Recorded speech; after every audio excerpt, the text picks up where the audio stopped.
الحمدللہ رب العالمین والعاقبۃ للمتقین والصلاة والسلام علی سید الرسل وخاتم الانبیاء والمرسلین وعلی آلہ الطیبین واصحابہ الطاہرین اما بعد فاعوذ باللہ من الشیطان الرجیم بسم اللہ الرحمن الرحیم انا اعطیناک الکوثر قال اللہ تبارک و تعالی فی مقام آخر من یطیع الرسول فقد اطاع اللہ اما بعد وما رمیت اذ رمیت ولکن اللہ رمی صدق اللہ العظیم ان اللہ وملائکتہ یصلون علی النبی یا ایہا الذین آمنوا صلوا علیہ وسلموا تسلیما اللہم صلی علی سیدنا و مولانا محمد وعلی آل سیدنا و مولانا محمد وبارک وسلم وصلوا علیہ صلاۃ و سلاما علیک یا رسول اللہ وعلی آلک و صحابک یا حبیب اللہ۔ تمام تعریفیں اللہ تبارک و تعالیٰ کے لیے ہیں جو خالق کائنات بھی ہے، مالک شش جہات بھی، جو احد بھی ہے، صمد بھی ہے، جس کی شان لم یلد بھی ہے ولم یولد بھی۔ لا تعداد ہدیہ درود و سلام بارگاہ سید الانام، شفیع رحمت، والی امت، شاہ خوباں، جان جانا، شہنشاہ حسینہ، سید سروراں، سیاہ لا مکاں، تتیمہ دوراں، سرخیل زہرہ جمالاں، رازدان ماؤہا، شاہد ماتغا، صاحب علم نشرہ، معصوم آمنہ، احمد مجتبیٰ، حضرت محمد مصطفیٰ صلی اللہ علیہ وآلہ وصحبہ وبارک وسلم کی دربار ناز میں اپنی عقیدتوں، ارادتوں، محبتوں کا خراج پیش کرنے کے بعد اللہ تبارک و تعالیٰ کی عطا اور توفیق سے آج جس موضوع پر ہم نے گفتگو کرنی ہے اس کا عنوان ہے مختار کل نبی، مختار کل رسول، مختار کل محبوب صلی اللہ علیہ وسلم۔ اہل سنت جب مختار کل رسول یا نبی یا محبوب کا لفظ استعمال کرتے ہیں تو بعض لوگوں کو یہ اعتراض وارد ہوتا ہے قلوب و اذہان کے اندر کہ جب تم نے نبی پاک صلی اللہ علیہ وسلم کو مختار کل کہہ دیا تو پھر اللہ تبارک و تعالیٰ کے اختیارات کہاں جائیں گے؟ معاذ اللہ کوئی مسلمان اللہ تبارک و تعالیٰ کے اختیارات کا منکر نہیں ہو سکتا۔ بعض اوقات اس نظریے کو سمجھنے میں غلطی لگتی ہے اور بعض اوقات سمجھانے والا فصاحت و بلاغت نہیں رکھتا کہ وہ اپنی گفتگو کو، اپنے سامعین کو اچھی طرح سمجھا سکے۔ تو دوستوں کی فرمائش پر یہ جو اہل سنت کا نظریہ اور عقیدہ ہے مختار کل نبی، مختار کل رسول اور مختار کل محبوب کا، تو دوستوں نے کہا کہ اس پر گفتگو کریں اور اس کی واضح طور پہ ہمیں تشریح کریں کہ یہ نظریہ کیا ہے، کہیں ہمیں سمجھنے میں غلطی تو نہیں ہو رہی یا ہمیں سمجھانے میں تو غلطی نہیں کہ ہمارا جو فریق ثانی ہے وہ اس بات کو سمجھ نہیں پا رہا اور اس کو غلط رنگ دے رہا ہے۔ تو آج ہم آقا علیہ الصلوۃ والسلام کے بارے میں جو گفتگو کریں گے، آپ اگر توجہ سے سنیں گے تو انشاءاللہ العزیز نہ یہ بیان کرنے والے کو آئندہ کوئی غلطی ہوگی اور نہ سامعین کو غلطی ہوگی۔ ہمارا جو نظریہ اور عقیدہ ہے الحمدللہ وہ قرآن و حدیث سے ثابت ہے۔ ہم جو ہے نہ غلو کے قائل ہیں، نہ حلول کے قائل ہیں اور نہ ہی ہم زیادتی کے قائل ہیں۔ الحمدللہ اہل سنت و جماعت عدل کی قائل ہے اور ہر رشتے کو، ہر معاملے کو، ہر نظریے کو، ہر عقیدے کو قرآن و مجید اور قرآن و حدیث کی روشنی میں سمجھتی ہے، جانتی ہے، مانتی ہے۔ ہمارا الحمدللہ معمولات اہل سنت میں سے کوئی بھی نظریہ، کوئی بھی عقیدہ قرآن اور حدیث کے خلاف نہیں۔ ہمارے ہر عمل میں، ہمارے اہل سنت کے معمولات میں یا قرآن کی تائید حاصل ہے یا میرے مصطفیٰ کریم صلی اللہ علیہ وسلم کے فرمان مبارکہ کی تائید حاصل ہے۔ تو سب سے پہلے میں نے آپ کے سامنے جو قرآن پاک کی آیت تلاوت کرنے کا شرف حاصل کیا ہے، اللہ فرماتا ہے انا اعطیناک الکوثر، اے محبوب ہم نے آپ کو الکوثر عطا فرمایا۔ اگر آپ نے الکوثر کے معنی کو توجہ سے سن لیا تو سارا موضوع آپ کو سمجھ میں آ جائے گا۔ اللہ تبارک و تعالیٰ نے ارشاد فرمایا، اے محبوب ہم نے آپ کو الکوثر عطا فرمایا۔ بعضوں نے کہا کہ الکوثر سے مراد حوض کوثر ہے، بعضوں نے کہا کہ الکوثر سے کیا معنی ہے، بعضوں نے مختلف تشریحات کیں، لیکن میں حضرت امام مجاہد کا قول پیش کر کے آگے اپنی گفتگو کو لے کے چلوں گا۔ حضرت امام مجاہد کون ہیں؟ حضرت عبداللہ بن عباس رضی اللہ تعالیٰ عنہ کے شاگرد ہیں، اور جو اصول تفسیر پڑھے ہوئے حضرات ہیں وہ جانتے ہیں کہ جب کوئی بندہ تفسیر لکھتا ہے تو مختلف جب اقوال کو سامنے رکھتا ہے مفسرین کے، صحابہ کے بعد، تو سب سے پہلے وہ امام مجاہد کے قول کو رکھتے ہیں، اور امام مجاہد کا قول جہاں آ جائے تو باقی اقوال کو چھوڑ کر سب سے پہلے امام مجاہد کے قول کو لیا جاتا ہے۔ تو امام مجاہد فرماتے ہیں الکوثر سے مراد یہ ہے، الکوثر اے الخیر کلہ، الکوثر سے مراد ہے خیر کا کل، یعنی جتنی خیر ہیں اللہ تبارک و تعالیٰ نے کل کے کل اپنے محبوب کو عطا فرمائے ہیں۔ مثال کے طور پر علم میں خیر ہے یا جہالت میں خیر ہے، یقیناً آپ کہیں گے علم میں خیر ہے، تو امام مجاہد کہتے ہیں آپ کو اللہ نے علم کلی، علم کل عطا فرمایا۔ اختیارات میں خیر ہے یا بے اختیاری میں خیر ہے، یقیناً اختیارات میں خیر ہے۔ اگر اختیارات میں خیر ہے تو اختیار کل ہیں۔ جس طرح جس پہلو میں جو ہے خیر ہے اللہ تعالیٰ نے اپنے محبوب کو عطا فرمائے ہیں۔ اگر کوئی ایک چیز علم عطا فرما دیا جاتا کہ محبوب ہم نے آپ کو علم خیر عطا فرمایا، علم کثیر عطا فرمایا، تو پھر صرف علم پر معنی جو ہے بیان کیا جاتا، لیکن محبوب علیہ السلام کو اللہ تعالیٰ نے کوئی ایک چیز نہیں فرمایا، جتنے خیر کے پہلو ہیں محبوب ہم نے آپ کو کل کے کل عطا فرما دی ہے۔ اس کے بعد آپ دیکھتے جائیں، علم کی بات ہو، اختیارات کی بات ہو، میرے آقا علیہ السلام کی شان کی بات ہو، جس پہلو سے بھی دیکھیں آپ، تو امام مجاہد نے یہ بتا دیا کہ لوگوں تمہیں یہ جز میں پڑھنے کی یا کل میں پڑھنے کی ضرورت نہیں ہے، بس یہ جانو کہ محبوب علیہ السلام کو جو اللہ تعالیٰ نے کوثر عطا فرمائی وہ خیر کل عطا فرمائی ہے، الخیر کلہ۔ دیکھیں سوچنے کی بات یہ ہے، اللہ تبارک و تعالیٰ فرماتا ہے من یطیع الرسول فقد اطاع اللہ، جس نے رسول پاک صلی اللہ علیہ وسلم کی اطاعت کی اس نے اللہ کی اطاعت کی، جس نے محبوب کی اتباع کی اس نے اللہ کی اتباع کی، جس نے محبوب کا کہا مانا اس نے اللہ کا کہا مانا، جس نے محبوب علیہ السلام کو راضی کیا اس نے اللہ کو راضی کیا، جس نے محبوب کو ناراض کیا اس نے اللہ کو ناراض کیا۔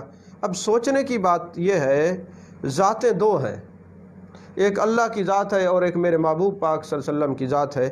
اللہ کی ذات قدیم ہے، میرے محبوب کی ذات حادث ہے۔ اللہ تبارک و تعالیٰ جو ہے معبود ہیں، میرے آقا علیہ السلام عبد ہیں۔ اللہ تبارک و تعالیٰ خالق ہے، میرے محبوب مخلوق ہیں۔ اب ذاتیں دو ہیں، لیکن اللہ نے فرمایا اطاعت جو محبوب کی کرے گا وہ میری اطاعت کرے گا، جو محبوب کا کہا مانے گا وہ میرا کہا مانے گا۔ پھر یہاں تک بات ختم نہیں ہوئی، فرمایا وما رمیتا اذ رمیتا ولکن اللہ رما، وما رمیتا تو نے نہیں مارا، اذ رمیتا جو تو نے مارا، ولکن اللہ رما تیرے محبوب نے مارا۔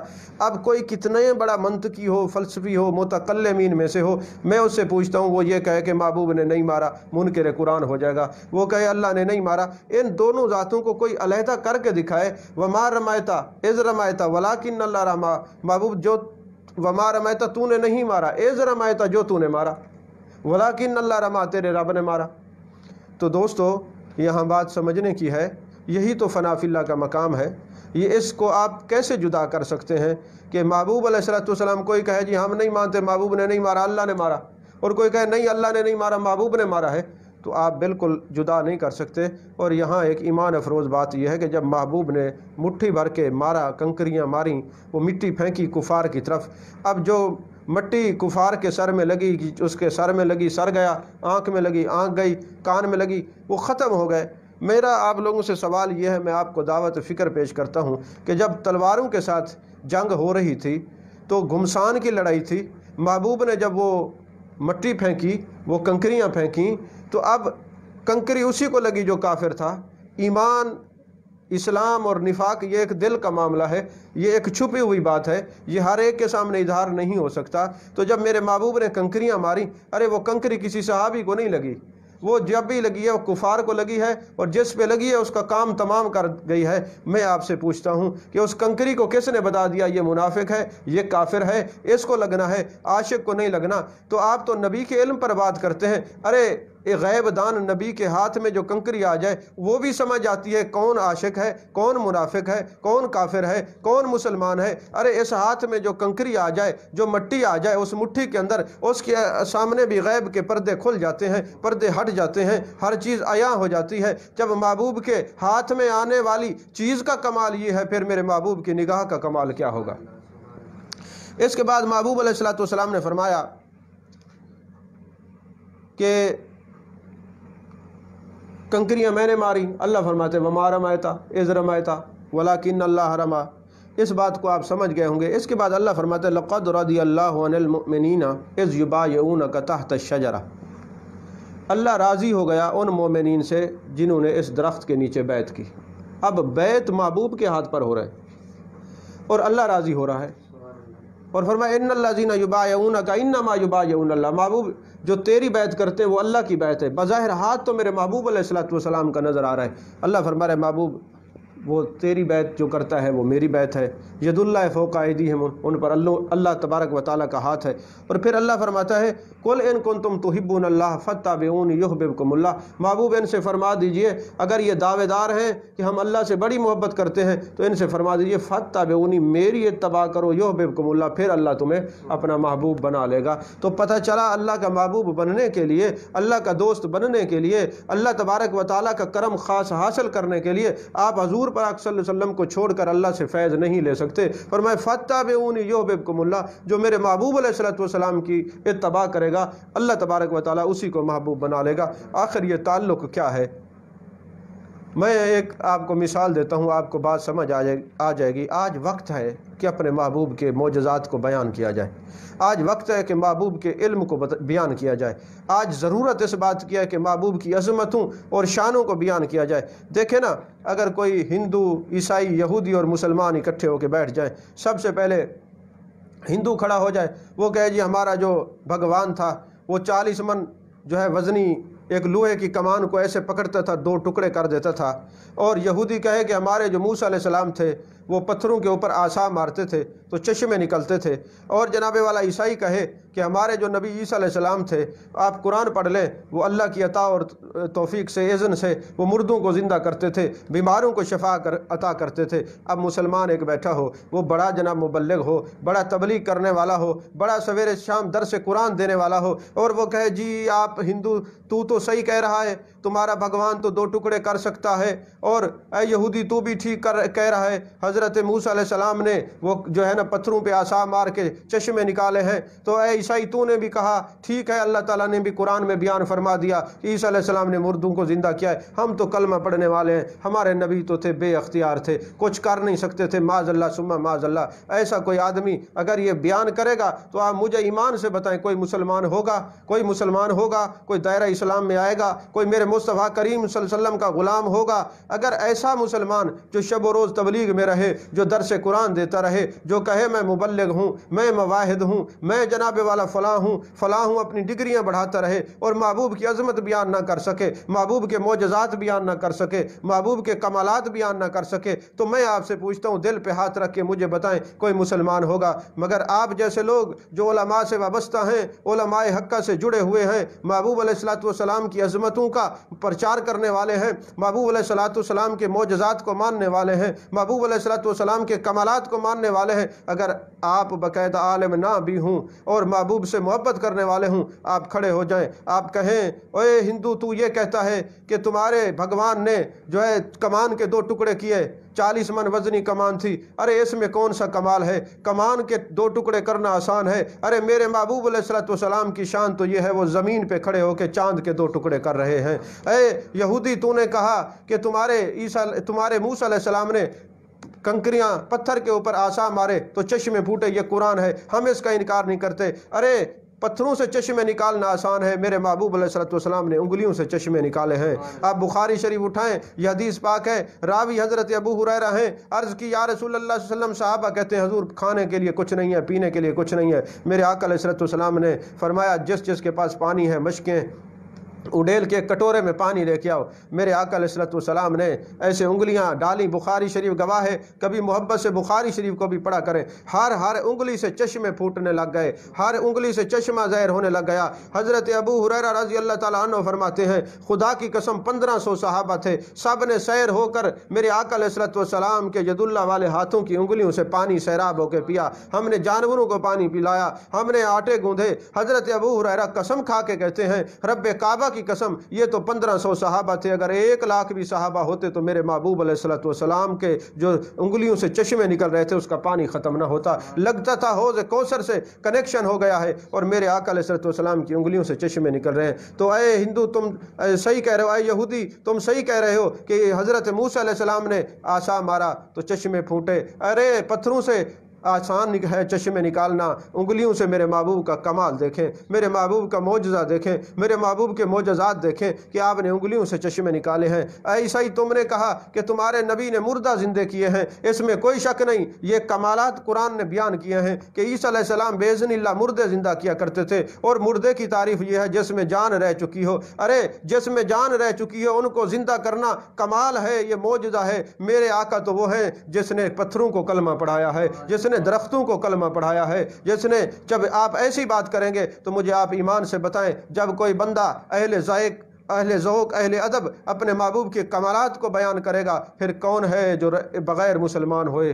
رہ سکے گا؟ تو ایسی تبلیغ، ایسے درس قرآن اور ایسے نام نہاد مسلمان جو محبوب علیہ السلام کے کمالات اور معجزات کا انکار کرتے ہوں ان سے آپ لوگ کروڑہ درجے بہتر ہیں۔ جو عاشق رسول ہیں، جو محبت رسول والے ہیں صلی اللہ علیہ وسلم، جو علماء حقہ کے دامن میں وابستگی اختیار کرنے والے ہیں، ارے آپ کے سامنے جب کوئی محبوب علیہ السلام کے علم پر، اختیار پر، شان پر حملہ کرتا ہے آپ فوراً کھڑے ہو جاتے ہیں اور دفاع کرتے ہیں۔ یہی وجہ ہے کہ جو محبوب علیہ السلام کی عظمت کا دفاع کرتا ہے اس کو اللہ کی تائید حاصل ہو جاتی ہے، کیونکہ حضرت حسان جب میرے آقا علیہ السلام کی شان اور عظمتیں بیان کرتے تھے تو کفار کو نعت نبی سن کر تکلیف ہوتی، اور میرے آقا فرماتے اے اللہ حسان کی جبریل امی کی مدد سے تائید فرما۔ تو پتہ چلا جو محبوب کی عزت پر پیرا دیتے ہیں، محبوب کی عظمت پر پیرا دیتے ہیں، محبوب کی نعت اور شانیں بیان کرتے ہیں، محبوب کے کمالات بیان کرتے ہیں، محبوب کے احسانات بیان کرتے ہیں، ان کو جبریل امی کی تائید شامل ہے اور ان کو میرے محبوب علیہ السلام کی دعا کی تائید شامل ہے۔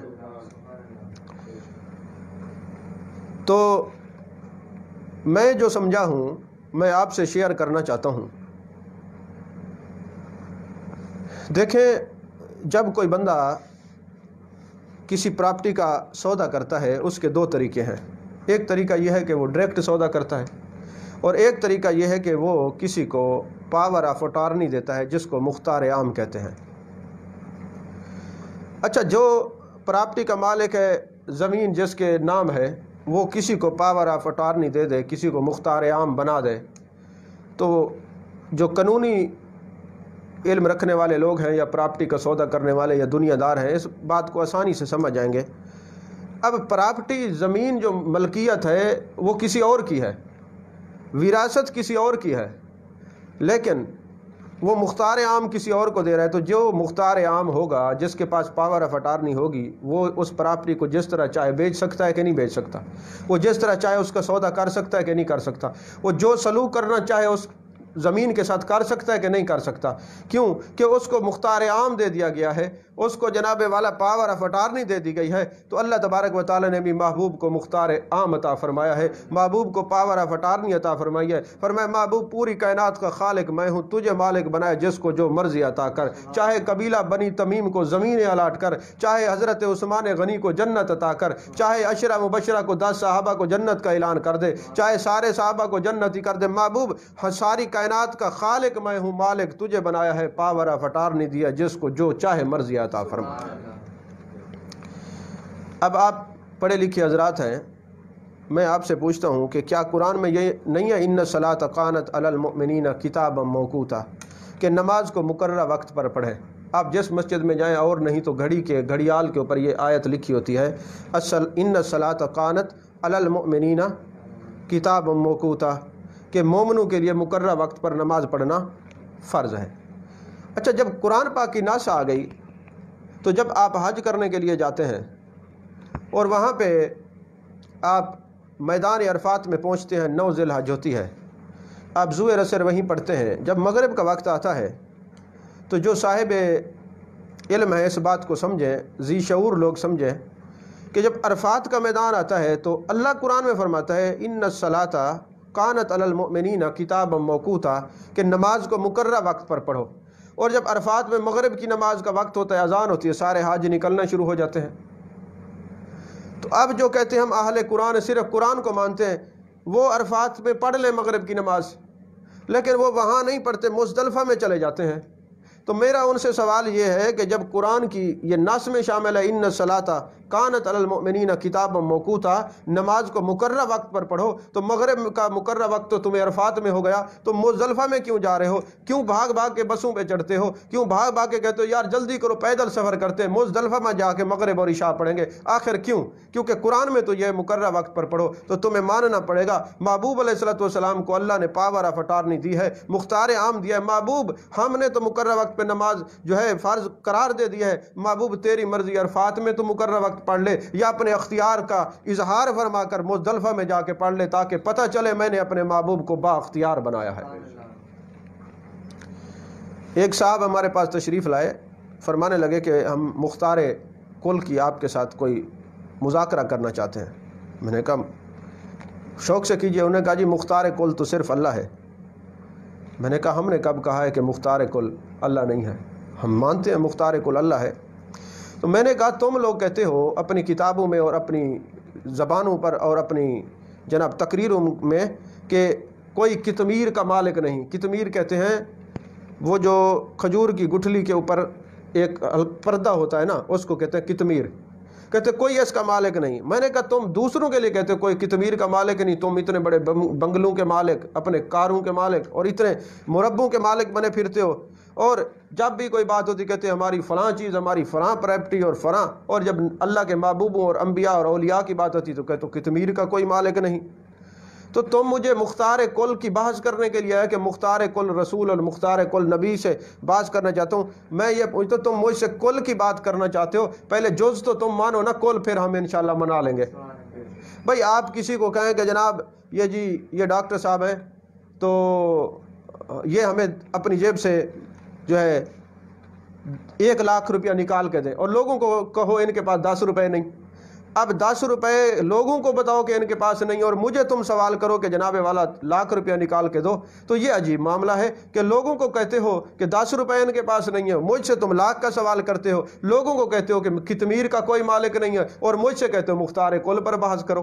بھائی جوز تو تم مانو نا، کل تو ہم انشاءاللہ منا لیں گے۔ تو مختار صیغہ کیا ہے؟ مختار صیغہ کیا ہے؟ تو مجھے وہ کہنے لگے کہ یہ مختار کا لفظ مختار کی تعلیل کر کے دکھائیں۔ تو میں نے لکھا کہ مختار یا تو اسم فاعل کا صیغہ ہے یا اسم مفعول کا صیغہ ہے۔ اگر اسم فاعل کا صیغہ ہو تو اصل میں تھا مختارن۔ یہ چونکہ ایک خالصتاً علمی بات ہے، اس کو میں آسان کر کے سمجھاؤں گا تاکہ سب کو سمجھ آ جائے کہ اگر اسم فاعل کا صیغہ ہو تو اصل میں تھا مختارن، اور اگر اسم مفعول کا صیغہ ہو تو یہ ہوگا، یہ تھا مختارن۔ تو یا متحرک ما قبل مفتوح جو ہے الف سے بدل گئی تو یہ بن گیا مختار۔ تو میں نے کہا کیا یہ میں نے تعلیل ٹھیک کی ہے؟ کہنے لگے ٹھیک ہے۔ تو میں نے کہا پھر یہ بتا یہ اسم فاعل کا صیغہ ہے یا اسم مفعول کا صیغہ ہے؟ کہنے لگا اسم مفعول کا۔ میں نے کہا معاذ اللہ، اگر اسم مفعول کا ہے تو پھر تو اس کا ترجمہ کر۔ اس کا ترجمہ بنے گا اللہ کو سارے اختیار دیے گئے۔ تو کون ہے جو اللہ کو سارے اختیار دے؟ معاذ اللہ۔ کہا نہیں نہیں نہیں، اسم فاعل کا صیغہ۔ میں نے کہا اگر اسم فاعل کا صیغہ ہے تو پھر کیا ترجمہ بنے گا کہ جی اللہ نے سارے اختیار دے دیے۔ تو میں نے کہا پھر بتاؤ اللہ نے کس کو اختیار دیے؟ یہ خاص علمی بات ہے۔ پھر اللہ نے کس کو اختیار دیے؟ ایک میں اور جو ہے نا دنیا کی مثال دے کے آپ کو سمجھانا چاہوں گا کہ مختار کل کا معنی یہ سمجھیں کہ ایک وقت تھا جب پی پی کی حکومت تھی، تو انہوں نے ایک وزیر اعلیٰ بنایا تھا عارف نقی۔ تو اس کے ساتھ ایک انہوں نے سینئر وزیر مشتاق امان کو بھی نتھی کر دیا۔ تو عارف نکائی کو وزارت علیہ کے پورے مکمل اختیارات نہیں تھے، وہ وزیر اعلیٰ تو تھا مگر مختار کل وزیر اعلیٰ نہیں تھا۔ اچھا، پھر کچھ عرصہ گزرا، نون لیگ کی حکومت آ گئی، شہباز شریف جو ہے وزیر اعلیٰ بنا، اب وہ تھا مختار کل وزیر اعلیٰ، یعنی اس کو جو وزارت علیہ کے اختیارات تھے سارے اس کے پاس موجود تھے، لیکن اس کے پاس اختیارات جو تھے وہ وزارت علیہ کے تھے، وزارت عظمیٰ کے اختیار نہیں تھے۔ اس کو چیف آف آرمی سٹاف کے اختیارات نہیں تھے، اس کو چیف جسٹس کے اختیارات نہیں تھے۔ وہ جس دائرہ کار میں وزارت علیہ کے دائرہ کار کا وہ وزیر اعلیٰ تھا، جو وزارت کے دائرہ کار میں جو اختیارات تھے وہ اس کے پاس تھے، تو وہ اپنی وزارت کے دائرہ کار میں خود مختار تھا، مختار کل تھا۔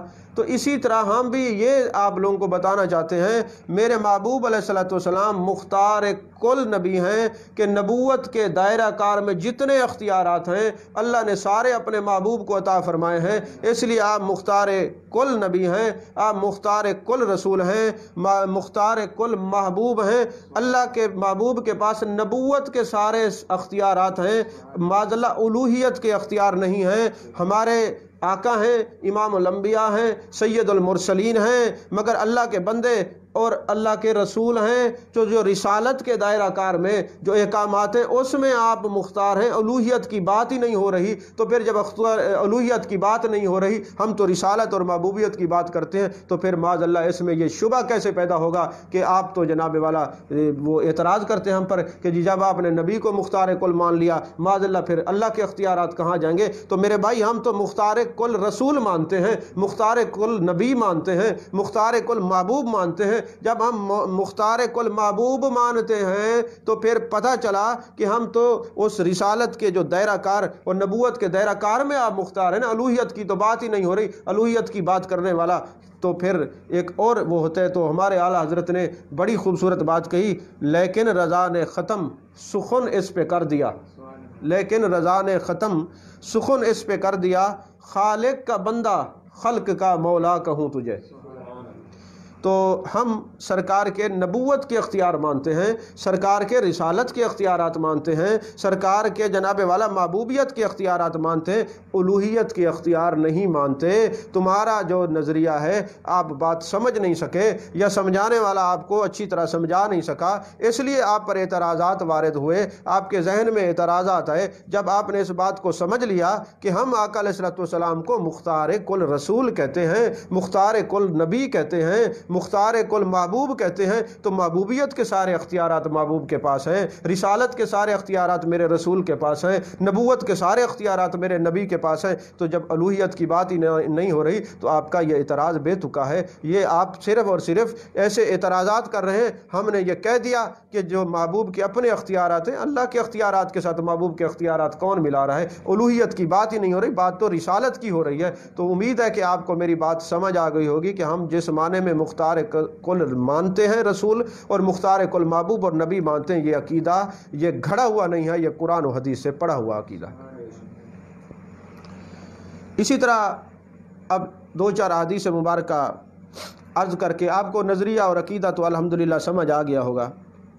ابو داؤد شریف کی حدیث پاک ہے اور مسند احمد کی حدیث پاک ہے، میرے آقا علیہ الصلوۃ والسلام کے پاس ایک شخص آیا اور کہنے لگا یا رسول اللہ صلی اللہ علیہ وسلم، میں کلمہ پڑھنا چاہتا ہوں، مسلمان ہونا چاہتا ہوں، لیکن میں نمازیں جو ہے 2 پڑھوں گا، مجھ سے 5 نمازیں نہیں پڑھی جاتی۔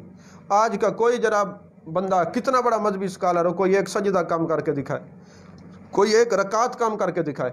ابو داؤد شریف اور مسند امام احمد میں یہ حدیث پاک موجود ہے، سارے پڑھاتے ہیں اس حدیث کو۔ تو میرے آقا علیہ الصلوۃ والسلام کی نگاہ نبوت دیکھ رہی تھی کہ جب میں یہ کلمہ پڑھ لے گا، اس کا دل مزکہ مصفہ مجلہ ہو جائے گا، تو یہ 5 نمازیں پڑھے گا۔ میرے آقا علیہ الصلوۃ والسلام نے شرط منظور کر لی، ہاں تم 2 نمازیں پڑھو، اللہ تمہیں 5 کا ثواب دے گا۔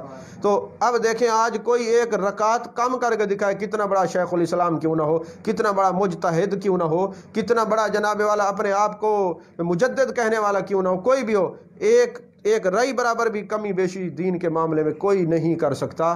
تو جب میرے محبوب علیہ الصلوۃ والسلام با اختیار ہیں تو اس لیے آپ نے فرمایا تم 2 نمازیں پڑھو، تمہیں 5 نمازوں کا ثواب ملے گا۔ کچھ عرصے بعد اس نے پھر 5 نمازیں پڑھنا شروع کر دیں۔ اسی طرح مسند احمد بن حنبل میں یہ حدیث پاک ہے کہ میرے آقا علیہ الصلوۃ والسلام حضرت ام ہانی رضی اللہ تعالیٰ عنہا کے گھر تشریف لے گئے، جو حضرت علی کرم اللہ وجہ الکریم کی بہن ہے۔ وہاں سرکار پہنچے تو میرے آقا علیہ الصلوۃ والسلام نے پانی طلب فرمایا تو آپ نے پانی نوش فرمایا۔ اس وقت حضرت ام ہانی رضی اللہ تعالیٰ عنہ روزے کی حالت میں تھیں، یقیناً نفلی روزہ تھا، فرض ہوتا تو میرے آقا علیہ الصلوۃ والسلام بھی روزے سے ہوتے۔ تو میرے آقا علیہ الصلوۃ والسلام نے پانی جو ہے وہ نوش فرمایا اور کچھ بچا کے حضرت ام ہانی رضی اللہ تعالیٰ عنہ کو عطا فرمایا کہ تم پی لو۔ عرض کی یا رسول اللہ صلی اللہ علیہ وسلم میں کیسے پی لوں، میں تو روزے سے ہوں۔ سرکار نے فرمایا تم پی لو، تیرا روزہ بھی برقرار رہے گا۔ تجھے نہیں پتہ جس کو رسول اللہ کھلائیں اس کو اللہ کھلاتا ہے، جو رسول اللہ پہنائے اللہ پہناتا ہے، جو محبوب کی اطاعت کرے وہ اللہ کی اطاعت ہے، محبوب کی تابعداری اللہ کی تابعداری ہے۔ اب دیکھیں پانی بھی پلا دیا، روزہ بھی برقرار رہا، یہ کوئی اور کر کے دکھائے تو پھر ہم کہیں یہ وہی کر سکتا ہے جو مختار کل رسول ہو یا مختار کل نبی ہو۔ تو چاند کے 2 ٹکڑے کر کے محبوب نے دکھائے، یہ اختیارات کی بات ہے۔ تو اسی طرح جناب والا ایک دن ابو جہل گیا کہ یا رسول اللہ صلی اللہ علیہ وسلم جس طرح حضرت صالح علیہ السلام نے یہ پتھر سے اونٹنی کو نکالا تھا، یہ ان کا معجزہ تھا، تو آپ پتھر سے مور نکال کے دکھائیں میں مسلمان ہو جاؤں گا۔ تو میرے آقا علیہ السلام نے یہ تو نہیں کہا اے ابو جہل مجھے اختیار نہیں ہے، نہیں، آپ نے فوراً پتھر سے مور نکال کے دکھایا ہے۔ اسی طرح جناب والا حضرت ابو دجانہ سویرے سویرے نماز پڑھ کے جلدی چلے جاتے تھے۔ تو ایک دن میرے آقا علیہ السلام نے پوچھا یا رسول اللہ، میرے آقا نے پوچھا ابو دجانہ تم کیوں چلے جاتے ہو؟ عرض کی یا رسول اللہ صلی اللہ علیہ وسلم میرے گھر کے ساتھ جو میرے گھر کا ہمسایہ ہے نا وہ یہودی ہے، اس کے گھر میں کھجور لگی ہوئی ہے، وہ کھجوریں گرتی ہیں، میں اس خیال سے جلدی چلا جاتا ہوں میرے بچے اٹھ کے کھا نہ لیں کیونکہ یہ ملکیت یہودی کی ہے۔ میرے آقا علیہ السلام نے اس یہودی کو بلایا اور فرمایا کہ تو یہ اپنے کھجور کا درخت اس کو دے دے، تجھے جنت میں کھجور ملے گا۔ میرے آقا دیکھ رہے تھے کل کو یہ مسلمان ہو جائے گا، اس لیے فرمایا۔ تو اس نے کہا نہیں میں ایسا کوئی سودا نہیں کرتا کہ جو کل کی بات ہے، یہ میری جو کھجور ہے یہ دنیا میں ہے، تو لہٰذا مجھ سے سودا بھی دنیا کا کیا جائے۔ حضرت سیدنا صدیق اکبر رضی اللہ تعالیٰ عنہ کھڑے ہوتے ہیں، ارشاد فرماتے ہیں یا رسول اللہ صلی اللہ علیہ وسلم اگر آپ اجازت دیں تو فلاں باغ میں 10 کھجوریں ہیں، میں اس کو دیتا ہوں، یہ کھجور حضرت ابو دجانہ کو دے دے۔ اب وہ سودا کر کے گھر چلا گیا، اپنی بیوی کو کہنے لگا دیکھو میں نے کیسا خوبصورت سودا کیا ہے، کھجور بھی میرے گھر میں ہے، 10 بھی لے کے آیا ہوں، لہٰذا یہ کھجور میں نہیں دوں گا۔ اس کی جب نیت میں تھوڑا فطور آیا، جب وہ صبح اٹھا تو وہ دیکھ کے حیران ہو گیا کہ وہ جو کھجور تھی وہ یہودی کے گھر سے منتقل ہو کے حضرت ابو دجانہ کے گھر میں چلی گئی تھی، اور یہ کیسے گئی تھی کہ میرے مصطفیٰ کریم صلی اللہ علیہ وسلم نے اس کو منتقل فرما دیا تھا کہ یہ جب سودا ہو گیا ہے، محبوب نے اس کی ملکیت میں دے دیا حضرت ابو دجانہ کی ملکیت میں، تو پھر یہ کیسے ہو سکتا ہے کہ ابو دجانہ کی ملکیت میں وہاں رہے؟ لہٰذا وہ چل کے میرے آقا کا یہ معجزہ ہے، وہ کھجور حضرت ابو دجانہ رضی اللہ تعالیٰ عنہ کے گھر چلی گئی۔ اسی طرح میرے آقا علیہ السلام آپ کی توجہ دلانا چاہتا ہوں، آپ اس حدیث کو سنیے اور آقا علیہ السلام کے اختیارات کو دیکھیے اور اپنے ایمان کو مزکہ مصفہ اور مجلہ کیجیے۔ میرے آقا علیہ السلام نے ایک دن مسجد نبی شریف میں فرمایا تھا القلب لا یلغ فی دم مسلم، یہ کتوں پر حرام ہے کہ میرے امتی کے خون کو چاٹیں۔ میں آپ لوگوں کے سامنے یہ بات رکھتا ہوں، آپ ساری دنیا میں پھرتے رہتے ہیں، مجھے بتائیں آپ نے مسلم کنٹریز کے اندر، مسلم ممالک کے اندر دیکھا کہ کبھی کسی مسلمان کا خون زمین پر پڑا ہو اور جناب والا کتے اس کو چاٹ رہے ہوں؟ نہیں، ایسا آپ نہیں دیکھ سکتے۔ کیوں نہیں دیکھ سکتے؟ کیونکہ شفا شریف میں یہ حدیث پاک قاضی ایاز مالکی نے اور دوسری کتب حدیث میں یہ حدیث موجود ہے کہ میرے آقا علیہ السلام نے فرمایا اے کتو تم پر میں نے حرام کیا میرے امتی کا خون نہ چاٹنا۔ میں آپ سے سوال کرتا ہوں کہ آج 1450 سال گزر گئے، 1500 سال کے قریب زمانہ گزر گیا، میرے محبوب نے کتوں پر پابندی لگائی میرے مسلمان امتی کا خون نہ چاٹنا۔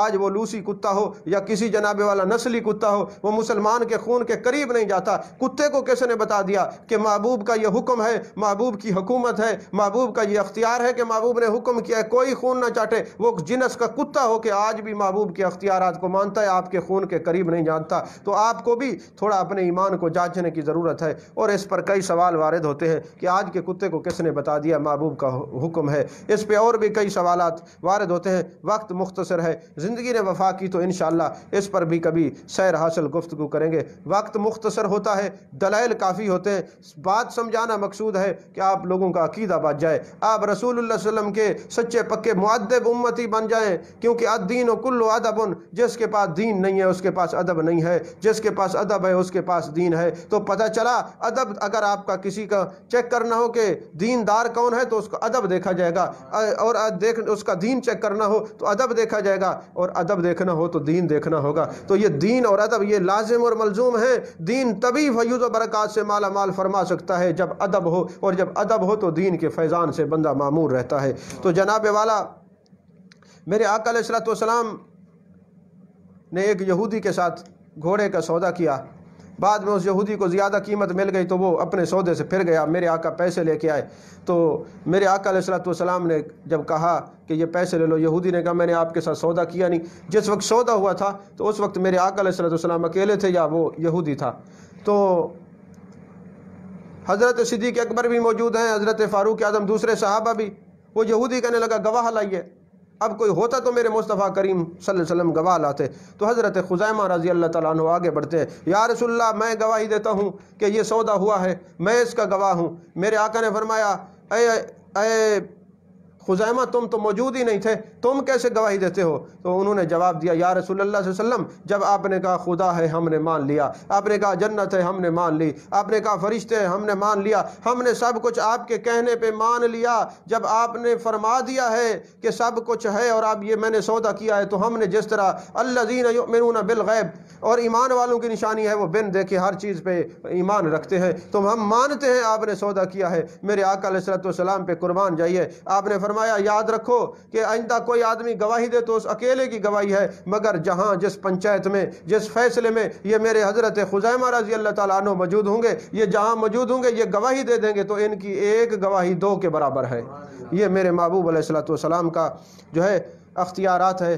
عزیزان محترم، کافی سارے دلائل ہیں حدیث پاک کے، جو میرے آقا علیہ الصلوۃ والسلام سے پوچھا گیا یا رسول اللہ صلی اللہ علیہ وسلم حج ہر سال فرض ہے، آپ نے خاموشی اختیار کی، بعد میں فرمایا اگر میں ہاں کہہ دیتا تو اللہ تبارک و تعالیٰ حج فرض قرار دے دیتا۔ مسواک کے بارے میں بھی آپ نے یہی فرمایا، اور آپ نے کفارے والی حدیث سن رکھی جو میرے محبوب علیہ الصلوۃ والسلام نے صحابی کو کہا کہ جاؤ، اس نے کہا حضور میں غریب ہوں، وہ کھجور کا ٹوکرا دیا، فرمایا خود کھاؤ بچوں کو کھلاؤ، کفارہ ادا ہو جائے گا۔ یہ سارے کے سارے میرے محبوب علیہ الصلوۃ والسلام کے اختیارات ہیں۔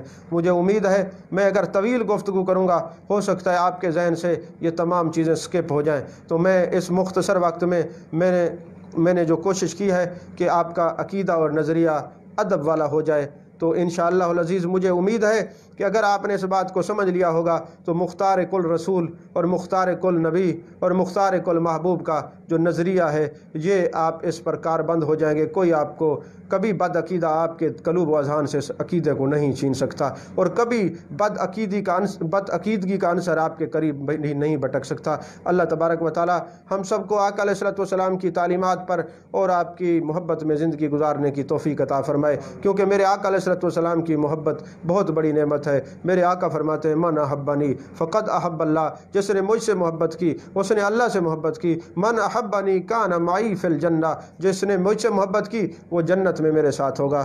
تو اسی طرح سرکار سے محبت کا دم بھرتے رہیے اور اطاعت خداوندی اور اطاعت رسول صلی اللہ علیہ وسلم میں زندگی گزاریے۔ اللہ تعالی ہم سب کو قرآن کا فیضان نصیب فرمائے، رمضان کا فیضان نصیب فرمائے، اور میرے آقا علیہ الصلوۃ والسلام کی نبوت کا فیضان نصیب فرمائے۔ کل انشاءاللہ العزیز ہم جو پروگرام کریں گے وہ حضور غزالی زمان راضی دوران سیدی و سندی سید احمد سعید شاہ صاحب کاظمی رحمۃ اللہ علیہ کی یاد میں ہوگا۔ تو تمام دوست جو ہے ہمارے ساتھ رہیے اور یہ پروگرام کو سنیے۔ اولیاء کا ذکر کرنا یہ بھی گناہوں کا کفارہ ہے، اور وہ عالم بھی ہیں، سید بھی ہیں، ولی بھی ہیں، محدث بھی ہیں، مفسر بھی ہیں، مبلغ بھی ہیں، محقق بھی ہیں۔ ہر پیرائے سے دیکھا جائے تو سبحان اللہ انہوں نے جتنا سرکار کی عزت اور عظمت پہ چوکیدارہ کیا ہے، پیرا کیا ہے، وہ اپنے زمانے کے ابن عربی ہیں۔ اللہ تبارک و تعالی ہم سب کو آقا علیہ الصلوۃ والسلام کی محبت نصیب فرمائے۔ انشاءاللہ تھوڑی دیر میں آپ کے سوالات کے جواب دیتے ہیں۔ وآخر دعوانا الحمدللہ رب العالمین۔